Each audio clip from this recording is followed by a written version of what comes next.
स्वागत आपका एक और नई वीडियो के साथ। बचपन में ये बात हैरान करने वाली लगती थी कि बौने इंसान कैसे लगते होंगे।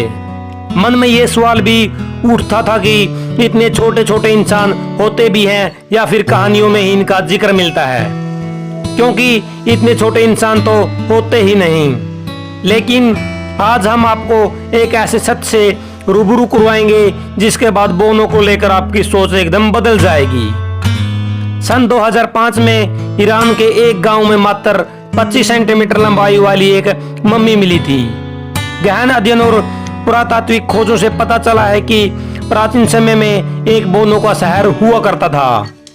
हम जिस गांव या शहर की बात कर रहे हैं उसे माखुनिक नाम से जाना जाता है। आज से करीब 150 साल पहले ईरान के इस गांव में बौने लोग रहते थे।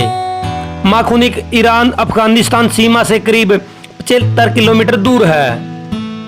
25 सेंटीमीटर की इस मम्मी के मिलने के बाद ये यकीन पुख्ता हो गया था कि इस गांव में बहुत कम लंबाई वाले लोग रहते थे। इस गांव में बने पुराने घर आज भी इस बात की याद दिलाते हैं कि कभी यहाँ बहुत कम लंबाई वाले लोग रहते थे। इस प्राचीन गांव में करीब 200 घर हैं, जिनमें से 70 से 80 घर ऐसे हैं जिनकी ऊंचाई बहुत ही कम है। इन घरों की ऊंचाई महज 1.5 से 2 मीटर तक ही है। अगर छत की बात की जाए तो 1 मीटर और 4 सेंटीमीटर की ऊंचाई पर स्थित है। इससे साफ जाहिर होता है कि कभी यहाँ पर कम लंबाई वाले लोग रहते थे। यहाँ के घरों में लकड़ी के दरवाजे लगे हुए हैं और एक ही तरफ यहाँ पर खिड़कियां बनाई गई है। ये घर देखने में बहुत ज्यादा बड़े नहीं हैं। घर में एक बड़ा कमरा होता है। इसके अलावा यहाँ 10 से 14 वर्ग मीटर का एक भंडार गृह है जिसे कांदिक कहा जाता है। हम आपको बता देते हैं कि यहाँ मुख्य रूप से अनाज रखा जाता था। इन घरों के कोने में एक मिट्टी का चूल्हा बना होता था जिसे कर्षक के नाम से जाना जाता था। इसके अलावा इसी कमरे में सोने के लिए थोड़ी सी जगह होती थी जो इन लिलीपुटों के लिए पर्याप्त थी।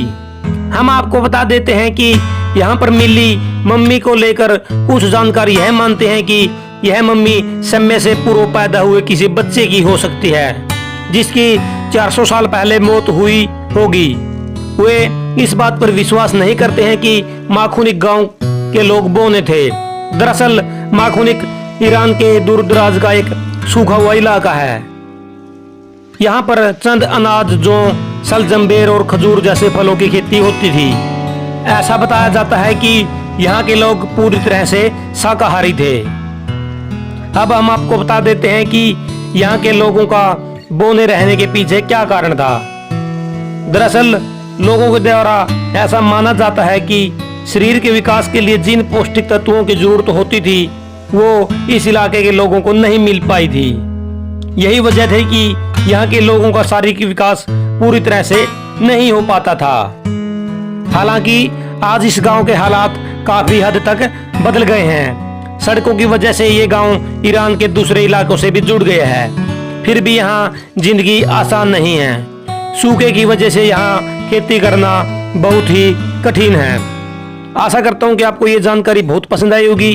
अगर आप हमारे चैनल पर नए हैं तो आप चैनल को सब्सक्राइब करके घंटी वाला बटन भी दबा लें, क्योंकि हम इस चैनल पर ऐसी ही जानकारियां लेकर आते रहते हैं ताकि आने वाली वीडियो की नोटिफिकेशन सबसे पहले आप तक पहुंच सके।